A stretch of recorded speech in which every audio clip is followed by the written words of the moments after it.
Welcome to the world of Indie Crust, the only YouTube series, and the first one I've covered on the channel, where you can watch Cuphead and Shovel Knight go at it while Frisk is literally the Terminator. Real quick, before we get into this, just know the reason why we don't have a clip at the beginning is because I am unsure about the copyright. And this is made by Moro, a really talented animator. Just check out his stuff before watching this, or after, whichever one you do. But yeah. Okay, quick disclaimer. I've reached out to Moro, and I asked. I haven't gotten a response yet as of recording this. So, if I do get a response before I'm done editing this, chances are, there will be a clip at the beginning. Again, just saying, not entirely sure what's going on. But anyways. So, I need to cover a couple of games that have characters in them. First of all, and most obvious, is Shovel Knight. He's a selfless warrior who puts others before himself genuinely and has been through a lot, through seeing his friends die. He's about to see one die again. So, anyways. Which, given what we see in the show, yeah, he pretty much hasn't changed at all. Cuphead has ego and can get pretty riled up easily, which, given what we see, he's more the show than the game. Cuphead, and that seems likely, but you can tell the show, this YouTube thing does take a lot of the personality from the Cuphead show more than the games. We also meet Madeline. I'm gonna level with y'all. I had no idea who the fuck this was until I realized it was a platforming game. And boy, oh boy, platformers of any kind. Minute Body broke me.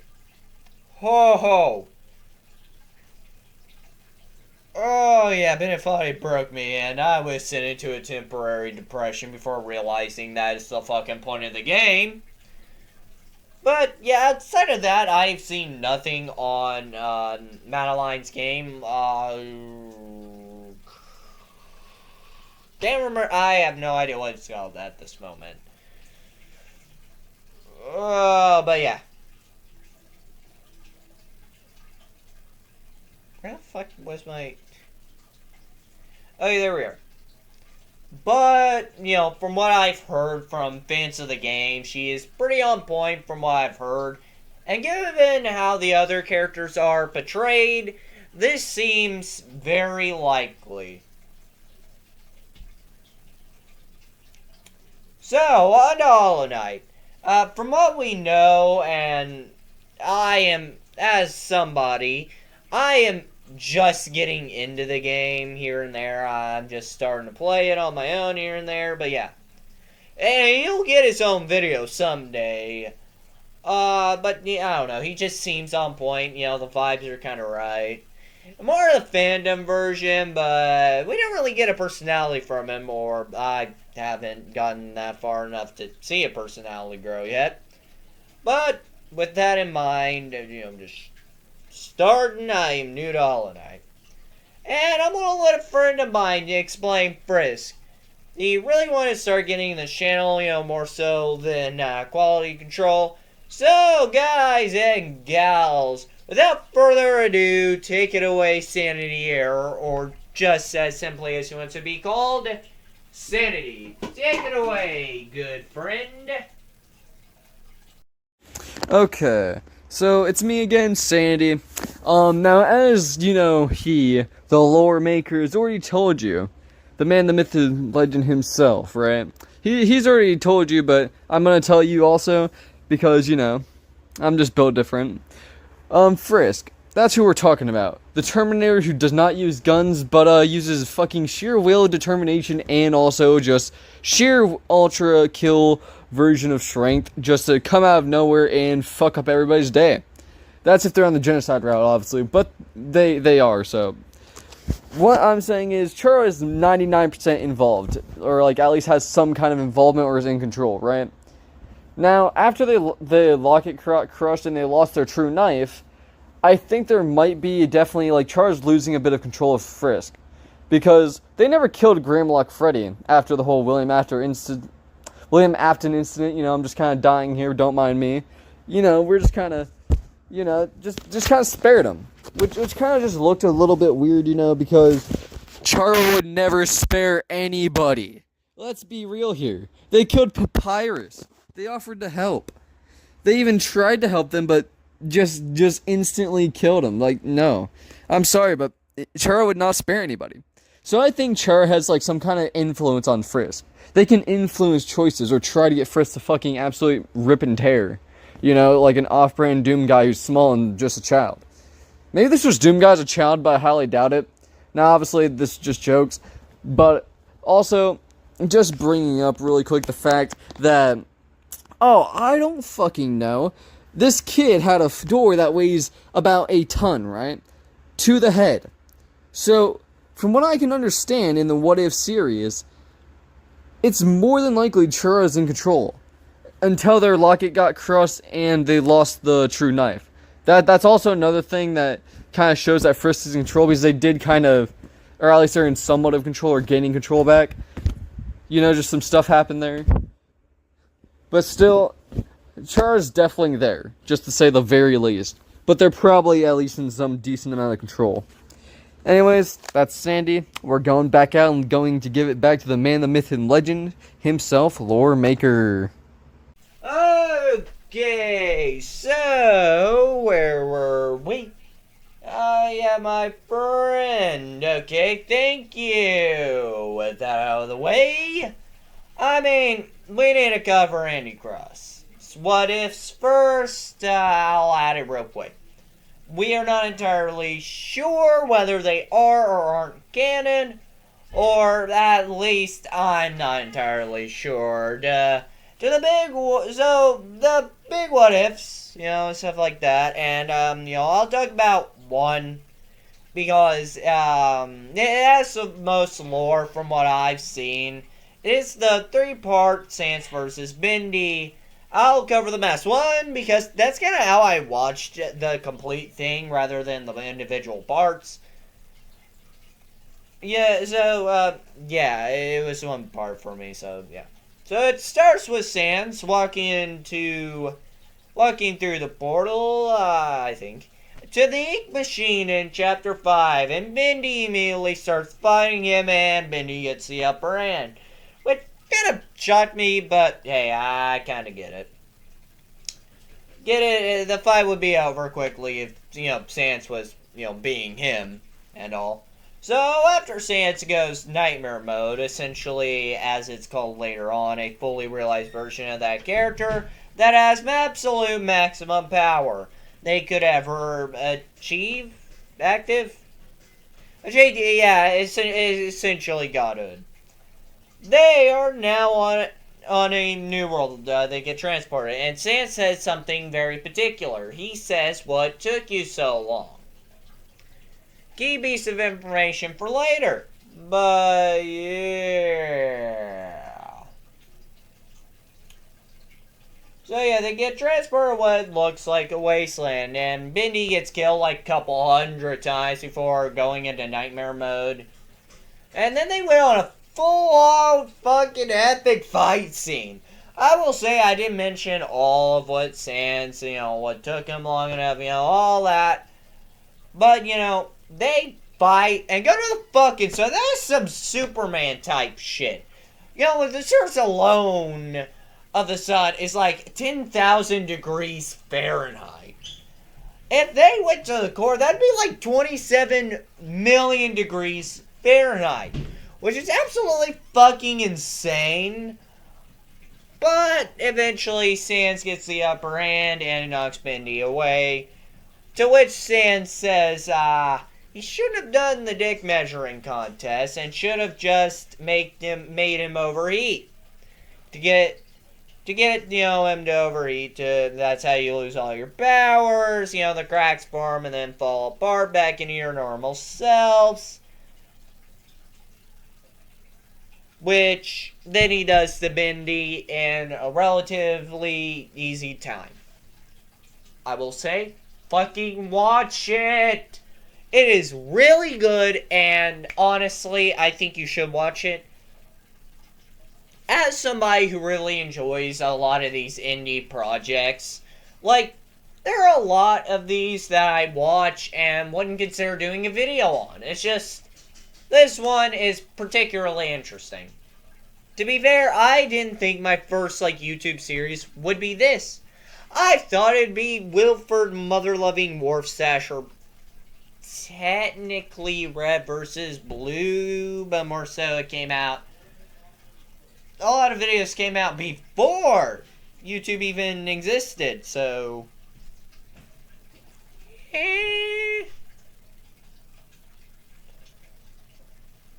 So, after 3 months or something, he goes back to the underground and makes this Terminator into his fucking plaything. Kara / Frisk quits. Don't know, we were watching Dark Souls gameplay. Sans gives them a way to leave and never come back, and that's the main reason to believe this is canon. Now, with all that background information out of the way, it's up into the meat and potatoes. Now, to temporarily suspend this for a couple seconds, I will say, all of that, I really did enjoy it. Again, a little fuzzy on the details, but this is definitely a more heavily genocide route. Frisk / the Frisk, because we see Kara and a couple abilities, and we see the real knife, which is a genocide exclusive item, which means that we know for sure this is genocide route, and that's the whole thing. Now, I will say, something I do want to get into briefly, is a lot of what we really know about, the what-ifs is, it just connects smoothly. That's about all we knew. Anyways, so they go into a really cool fight scene, which results in Frisk dying a lot and them being sent away, which is the main reason why we think this is canon. That being said, really do check out these videos. They're all linked in the description. I really do mean look these up, because Moro is a really talented animator, for sure. And the fact Moro has been able to get at least all of this to one point is extremely impressive, given the amount of time all these animations must have took. And as you see with my thumbnails, I'm kind of good with SFM, not really, but I put my all into just making images. I could imagine what it'd be like to make even the 20-minute animation. And seeing how this isn't even using SFM or stuff that makes it easier, this is all mostly drawn by hand, which is kind of crazy. Because this probably takes forever, and that hour-long one took a year to get done. Absolutely insane. But with that out of the way, so the video begins with a beautiful animation of Shovel Knight and Shield Knight going in front of them. Their world begins to break at a rapid rate, and one of the many rogues, as we'll call them, comes in and fights them. So Shield Knight launches him through the portal as she presumably dies. So this probably takes place I feel like sometime before the first game, because from what we know, Shield Knight kind of dies before the first game, I believe. I haven't really played Shovel Knight either. It's a game that I've been wanting to get. But from what I know and from what I read, Shield Knight kind of dies at the first game, I think. Again, grain of salt, I don't fully remember. But anyways, out of the pan and into the fryer. After he escapes near death, he puts a good amount of his arsenal automatically used on this new threat. And with some help from from Cuphead, last second barely took them down with the first encounter isn't exactly friendly, as Shovel Knight wasn't sure what a cup is, and him not worrying. Okay. So, Cuphead drops in, with Misfit Boston accents, like, the only thing he was doing about that, launch, and then boom. They get into a pretty cool fight scene. Like I said, I'm not going to describe every single thing. Watch the freaking video. Or hell, you're seeing a little bit of it in the background, but that's besides the point. Anyways, so, we have the cool fight scene. After they defeat it, a swarm is coming their direction. Cuphead's like, me and two heroes, and insurmountable odds. That is more than enough to get the job done. While Shovel Knight is like, you're gonna fucking die if you do this, mate. We're going, this way. They run away from the drones. Cuphead, no longer wanting to be held, dashes out. Right into the bottom. And things begin to escalate as Cuphead thinks Shovel Knight wants to kill him. Not the brightest, that Cuphead. With that being said, after our brief skirmish is over, Cuphead gets a little angry and, well, I'll let it speak for itself. Wanting with me. It's a fight you're gonna get if you don't quit flapping your lips! See through me all you must. But it is you who I saved. It is you who needs saving. It is I that will do my bidding. Stand down. I'm afraid you'll have to remove my legs if you expect me to kneel, stranger. The name's Cuphead, and you're crossing the line! Cross it, foe! All right, you ding-dong! Absent-minded buffoon! Goofball! Magic flash! I'm a cop! Okay. Yeah, you kinda lost this shit there, and as my friend puts it, just imagine your impulsive thoughts won and you tripped over the 5-year-old that's running around in circles. So, yeah, they have a cool fight scene. Like I said, you need to watch it. It is awesome. They make up now, and, time to shift gears a little bit. Frisk is in Hollow Knight. Falls right into the chamber with a knight and Hollow Knight. Fighting, Frisk one-shots both of them, then fucking leaves. Now, that shit is cold. Knight is on the revive binge as always and follows his shadow through the portal, and Knight follows suit. We go to Madeline as she is walking before she sees the Terminator known as fucking Frisk. I will make this joke as much as I want. And what are you gonna do about it? Stop me? So anyways, frying pan gets thrown. Madeline uses it to boost. Doesn't get high enough to make it, so Madeline comes in clutch to save the day. Also, Madeline collapses a fucking rock on Frisk. So yeah, Frisk gets the main reboot. Gets to the main robot, and then we see a really cool fight scene as Fritz puts it all. Loses the real knife and gets cut to hell and back. Frisk gets its ass kicked. But the main robot runs out of power just as Madeline bumps into Knight. He quickly gets his soul, and the world immediately starts falling apart, being prepared to be smelted. Madeline saves Knight before he fell to his death, and Madeline and Knight stumble upon the robot, barely active. The robot sends Frisk to who knows where, while Shovel Knight, Cuphead, and the others bump into each other.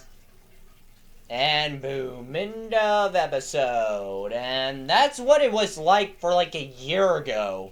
Then our boy Morrow descends from the heavens. Like that one character. That one Overwatch character that I don't know because Meg from TF2 is better before I get crucified at the stake. Let's move on to episode 2 real quick. So, Cuphead and Shovel Knight don't want to help the robot because they just fought that robot, or one of those robots that was under its control, that just tried to kill them. I got a hunch, but I don't think you should be helping it. But Madeline and Knight hasn't seen many friendly faces, so they tend to trust the big glowing yellow bowling ball that is promising. Well, hasn't promised anything yet, I realize. It appears I have made a mistake. Okay, on to episode 2.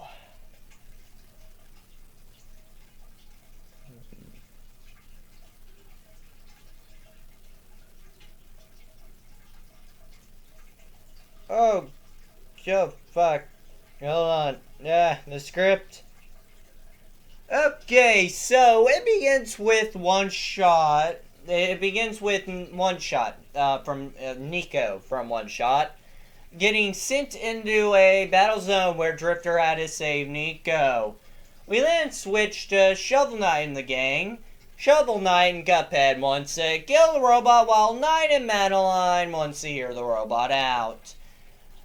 Things quickly escalate, and we go into an epic fight scene that we get, where they do all this epic, really cool scenes. But, you might be seeing it in the background if I'm not lazy. Anyways, Shovel eventually gets Knight outside of the fact I never thought. Okay. Anyway, so Shovel Knight and Cuphead are at nail point by Knight. Outside of the fact I never thought I would type and or say these sentences ever, they're about to die, but the robot speaks up and, lies its way out of being murdered, but does explain how Nightmare Mode works, how portals fell, you gain extreme power as another rogue comes in, fucks around. Shovel Knight loses his gold, Cuphead dies but gets revived before they leave. We then switch gears to Frisk the Terminator being in Five Nights at Freddy's. And Springtrap gets fucking dunked on. I mean, this shit isn't even Are you fair. just gonna stand there or what?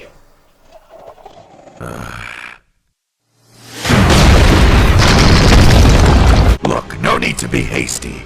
We can talk this out. Listen, we can make a deal. I have knowledge, resources, whatever you're after. I can help you get it. Okay, so we switch to Drifter as he almost dies and has a flashback. Then comes in beheaded from the game I forgot right after researching it.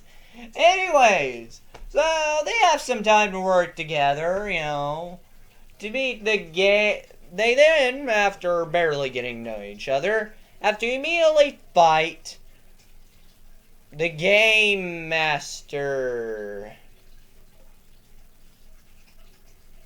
After a small fight, we switch gears to the gang, which are now here in the universe where all the other stuff's happening. Madeline and Battleline are having a small back and forth about how all she did was climb a fucking mountain, which half these people do on average Monday, which is kinda true. About friendship and other jazz. So, Cuphead's leg stops working, so they go and head into Grillby's. And, same place Drifter left Nico, and after a small conversation, and Nico saying it can speak to God, which kind of chuckled at me, especially the fact it said they take a minute. Always found that funny. So Shovel Knight takes a minute after, his shovel got broke. Hands it to Nico and hopes that she can repair it, or he. I don't know Nico's pronouns. I haven't got the game yet. Can you tell? Anyways. So, after some pancakes were given, that the potential death of Shield Knight is still on his mind. Let's switch gears back to Frisk, as Raintrap almost got a arcade machine chucked at him. As the portal forms but fails, giving him nightmare status, and Frisk shits itself as Springtrap gets the locket, and Frisk loses Terminator status. Bringing me to the thought that Frisk's biggest strength comes from the locket that Springtrap has just smashed. And with that out of the way, Frisk has to run for its life because it's not a good position to exist. And with every FNAF character getting summoned, safe to say, Frisk fucking runs. And was not only on the defense, something we have not seen before this point. Frisk also, after escaping, flops down on the ground, brief scare from the puppet existing. Frisk replaces the same thing and flops down for presumably a nap. We switch back to the Drifter and Headless as their fight with the Game Master kicks up a gear, as Drifter figured out how to get the Game Master to overheat and die. More so, don't let the pressure. After a long badass fight, we unfortunately lose Headless.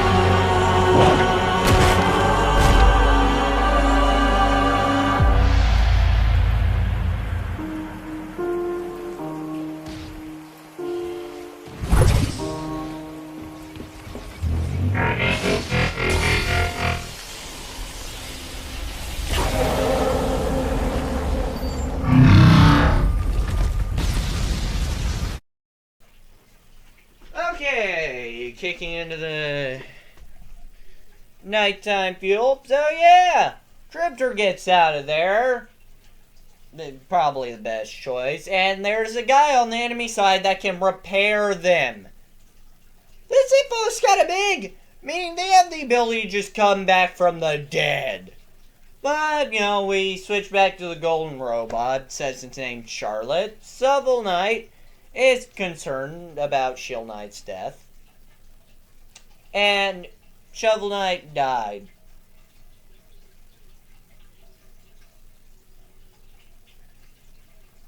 What the fuck? I fucked that scene up. Okay, so Shield Knight died, Shovel Knight's not. I misread something. Sorry.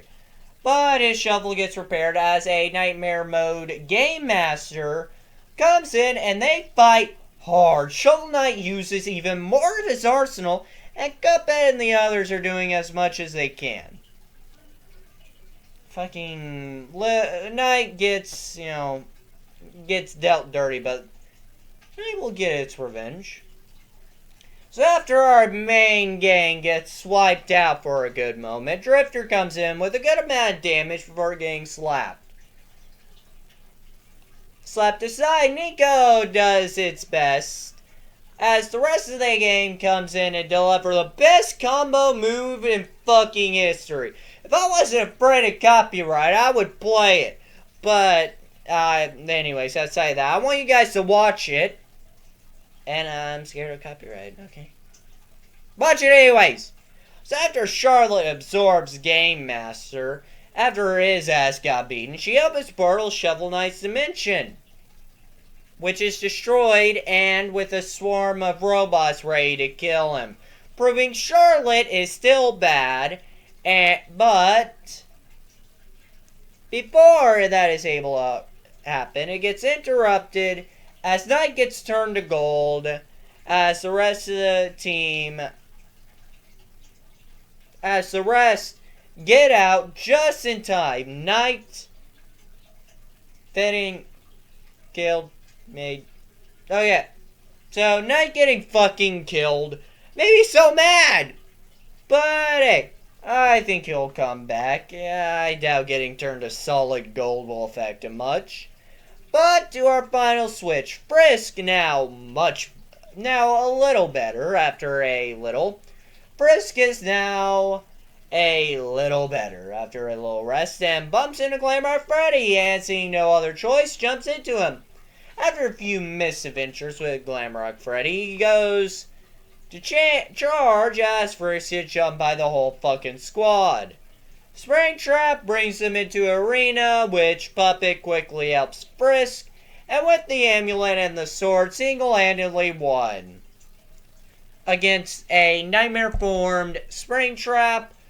Really cool combo move with Glamrock Freddy. I'm going to say you really do need to see this video. It is extremely cool, and some of the stuff they're able to do is genuinely really impressive. But, yeah, with that being said, V1 is at the end with the repair bot set. I'm gonna be honest with you, the second I heard the boost sound, I knew immediately he was going to show up because my brain is absolutely brain rotted by Ultra Kill. Anyways, boom! End of episode 2. Before we focus on theories, I'll say the music is an absolute banger. I love the songs in every single track, and how some of them mix with other songs from different games mixing together are absolute bangers. Only one clip, in my opinion, can describe this. Please don't copyright me, Moro. Please.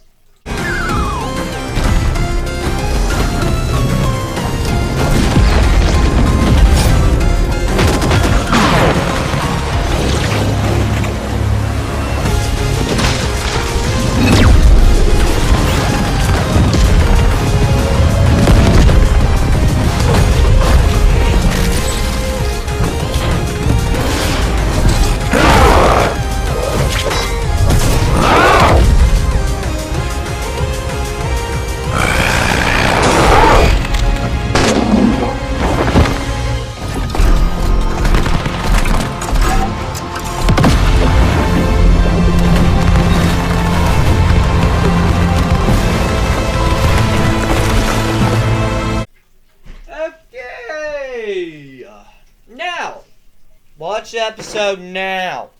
Now there are a ton of theories that my friend Sanity really wants to talk about. So I'll hand him back the mic. Alright guys, welcome to the theory section. So great start to this theory. Number 1, right? How did Sans know about nightmare mode and overheating? I mean, it seems like he got some help from somebody, because whenever he died the first time in episode 1 on the Bendy v Sans fight, he said, "Oh hey, You're here to help, finally. And that got me thinking, who the fuck would help him? He doesn't know anybody, or at least shouldn't know anybody outside. So, I mean, maybe there's something that we missed, or maybe there's it's just not told yet. But my theory is it's a new rogue, or at least something like that. Because Gaster, he has no knowledge of the actual outside things, or like outside of whatever universe he's in. Like nowhere. There's nowhere he can know anything about, the rogues and everybody else. So therefore, he's just kind of sitting there like, I guess I'll just help, like, give the energy to him, but other than that, there's nothing he can do. Because once the portal appears, maybe he can do something about it, and maybe that's why there's a flash of purple, or a new rogue, like I was saying earlier. It could just be a new rogue. Like, it could be a purple rogue or something. Who knows? Because we have blue, green, orange, not red for some reason, but who cares? And then we also have, I feel like I'm forgetting a rogue. Oh yeah, is it yellow? No, that's orange. We have green, blue, orange, and white. Yeah, that's the guy I keep forgetting about. He likes just popping in, coming in out of nowhere, so yeah. But anyway, I'm getting off track a little bit there. But Sans knows about the overheating issue and how, to beat him. Like, how does he know that? He doesn't have, any digital display. Because we noticed a drone came by, and kind of scanned Sans.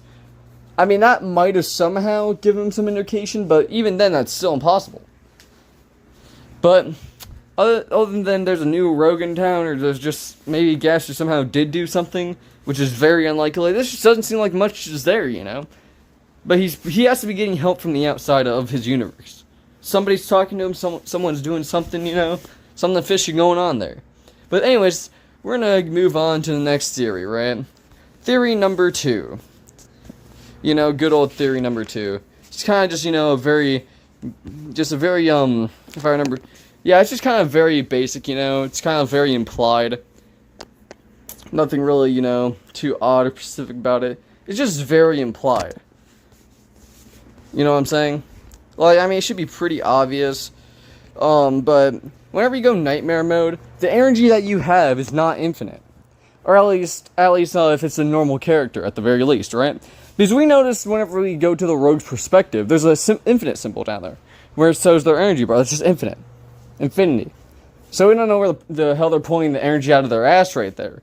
But it's just really just not infinite for some characters. Like in the Nightmare Sans fight, where we see his perspective, or at least not his perspective, but the drone scanning him. It doesn't show an infinite symbol, it shows a full bar of energy. Nothing else.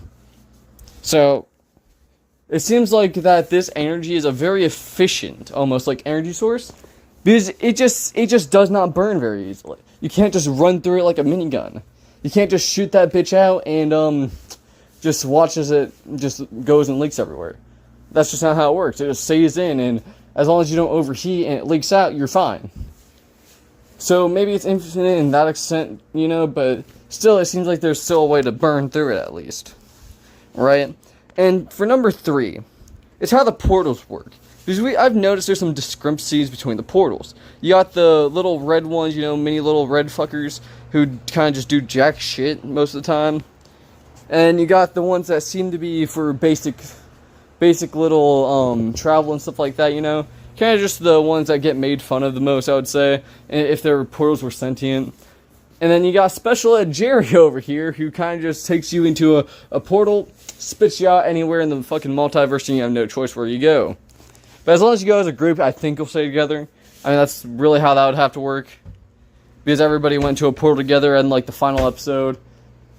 And they seem to be together, at least, before Knight just kind of sacrificed himself. Feel very bad for him, but I'm sure he'll be back. But anyway. So far from what we know, the white portal is theorized to be the strongest, because that huge-ass centipede bitch comes out. He just kind of comes out, goes to the planet a few times, eats that bitch up, and makes more energy for their portals. Well, actually, that's why I'm assuming that why they're destroying the universes is for portal energy. Or at least to convert into portal energy in some way. Just something like that. Something, generally around there. Right? Because it just seems that way. Because there was a tiny flick off of the portal that came off of a portal whenever you went to William Afton and his perspective. Just a tiny little wisp went by Frisk and kind of just went after. And he got this huge power-up. So it has to be very efficient, as I was saying. It just has to be something along those lines, you know? Like, it just kind of seems really around there.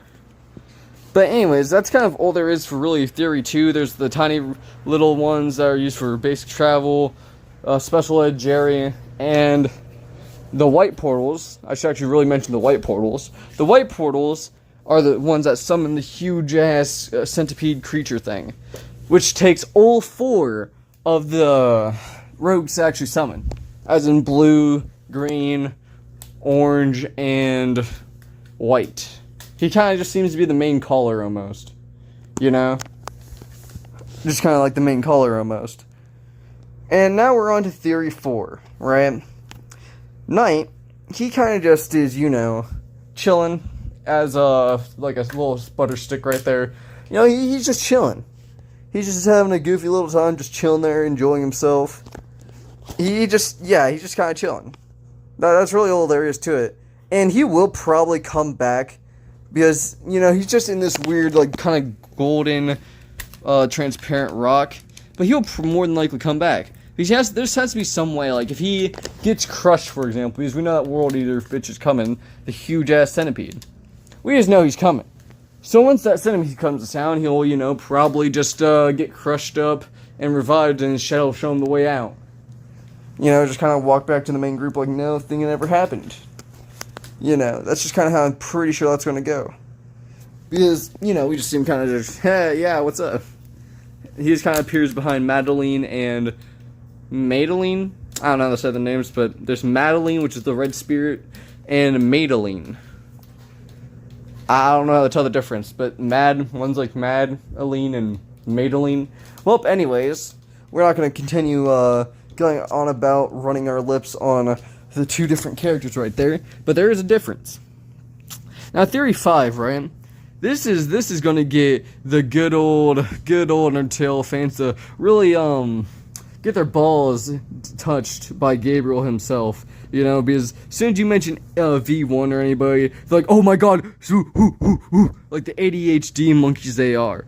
But anyways, that's not even the point. But V1 will literally be the end of everyone, or work together with people, but there's still no gray here. Because he's clearly ready for fucking war. He's just gonna really go to Pound Town these fuckers, you know. If Frisk and V1 work together, it's game over, no match. That's very unlikely, you know, but he rampaged the rogues, okay? It seems like he really laid on the rogues, because we see the blue rogue dead. That was their healer, you know? He can't get that back. At least not to our knowledge, unless all of them have the ability to revive each other, but why would they wait for blue to revive him? I just don't see why they would wait for blue, so blue was clearly the healer there. And he just kind of got fucking assassinated. We saw the end post-credit scene. That seemed like to be the end of the fight, right? So it's either the other guys ran off and let Blue get killed because they couldn't do shit about it, because V1's just that damn powerful. Like, V1 is literally going to be a game changer for whoever side he's on. I mean, that's why I was kind of saying, like, if he joins first, it's just over. It's just over. Jover, even. It's just Jover, right? And if he joins the heroes, which might be likely, but he's going to mainly be focusing on the rogues, because they're a huge threat to him. And he's also just wanting the most amount of blood, probably, is to keep him going and living. But then again, they're machines too, they don't really drop blood, but you can probably convert it. I mean, he's pretty sentient, he'll figure something out, you know, from that poem. He's just sentient, at least it's theorized to be sentient. And also, can we just mention on, like, how screwed they are? Because, I mean, he literally killed a fucking archangel. Like, I don't know, like, how he did that. You know, he's just built different, okay? He's literally built different. But he also didn't just kill an archangel once, right? He killed them fucking 2 times. He killed him twice, right? He killed an archangel twice. And he probably killed hell himself. He probably just killed hell itself, really. Let's just be real here. He just killed hell itself. With the amount of troops that he's killed that just chase you the enemies, he's probably just gone through them all. I mean, he's literally killed hell. And maybe God, but that's more in theory territory, but hell is definitely a very real possibility, you know? And also, He's killed 3 prime souls. I'm pretty sure some people are fucked. Mainly the rogues. The heroes, not so much, because you know they're weaker targets. He'll probably go after the rogues. But yeah, the rogues are pretty fucked. Unless they all go into nightmare mode and somehow pull off a miracle. Like, maybe that golden eye beam can help. But I highly doubt it. Because, you know, Orc Face over there kind of can... I don't think he can turn V1 into gold. It might be sentient living matter. But the only thing that might turn to gold is the blood inside of him. Actually, he's a machine. So we don't know. Can he even get turned into gold is a good question. That's something for another time because we have no proof to back it up. Because he just kind of appeared in the post-credit scene. But then again, he did get the yellow bastard to run. So he might be immune, but we don't know. We don't know. Right? But yeah. Definitely focus on the rogues first, more than likely. You know what I mean? He just more than likely will focus on those rogues. And also, can we just talk about another side theory really quick? Charlotte, we already know that she was going to let Shovel Knight die, right? I'm pretty sure she was going to just say, hey, everybody, fuck you. It's time to betray you. Thank you for the help. Thank you for, giving me the green bitch on the platter here, the silver platter, you know. But yeah, that was very, very planned, I'm pretty sure. Because in the beginning, it's clear that she was talking to all of her robots, gathering information on what they saw. And clearly, they saw the world dying. It was about to get yoinked and eaten. But she said nothing. She was about to let him go home, too. You know what I'm saying? So I'm pretty sure that was very intentional. Right? Just very, very intentional.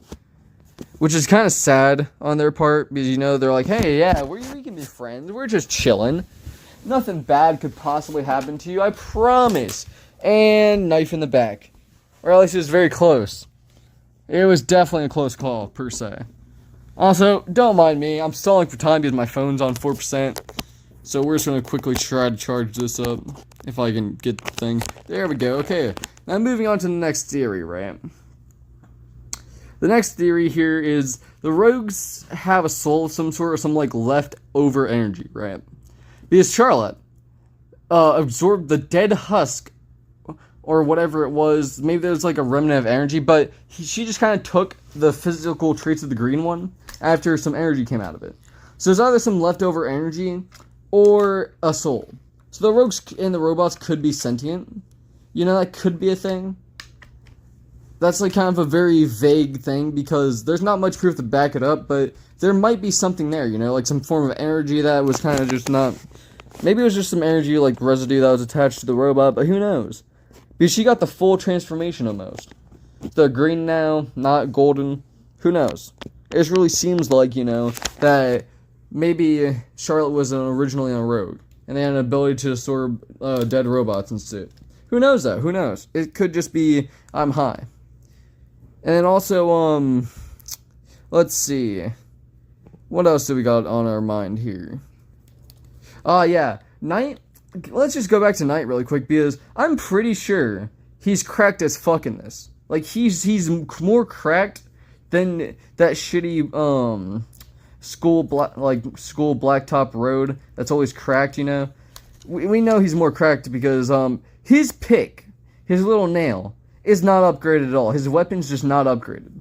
Which is, it's close to impossible. Like, I'm pretty sure it's impossible to beat the main boss, but yeah, he was fighting the main boss and holding him just fine. Hell, it looks like the main boss was about to die. Which is kind of a shocker, you know, because, you know, it's like the final boss before the real final boss, and you kind of need to at least have a few upgrades. But what kind of supports this is he had so much scrap. Why didn't he just upgrade the damn blade? He had so many scraps. So much scraps that he could have used to upgrade his blade, but he just had so much. He had like thousands almost. Now, we could probably just look at his screen whenever he went to take out his inventory, he got scanned, which would have probably showed, you know, how much scrap he had. But, yeah, we're pretty sure he's just goated. He might be on par with Frisk because their locket broke. And if that dagger, not the dagger, but if that nail gets fully upgraded, I'm pretty sure Frisk might be cooked without that locket. They're probably a wee little bit, you know, screwed and dead. They're just going to be a little bit dead in the water, you know. That's just kind of how it's going to be, I'm pretty sure. They're obviously not going to go up to V1 level, but it's at least going to be halfway there. At least halfway there. And that's really all I have for you today. That's kind of where it is. The final nail in the coffin, you know. Kind of literally everything that I've come across, or at least most of it. I hope you guys have an amazing day. Sanity is signing out and saying fuck yeah and peace. Let's go. Okay. Now that I had to rip the mic out of his hands, that's all I have for this video. I loved this series. I hope you guys go. Oh, and now go to the description and watch their videos. Now, with that out of the way, that's about all I got. Hope you guys have a great day, and I have to do the YouTuber spiel. I have to. Otherwise, the video won't do as well. I hope you like, subscribe, comment down below anything you'd like to see, or if there is stuff I missed and you wanted to say.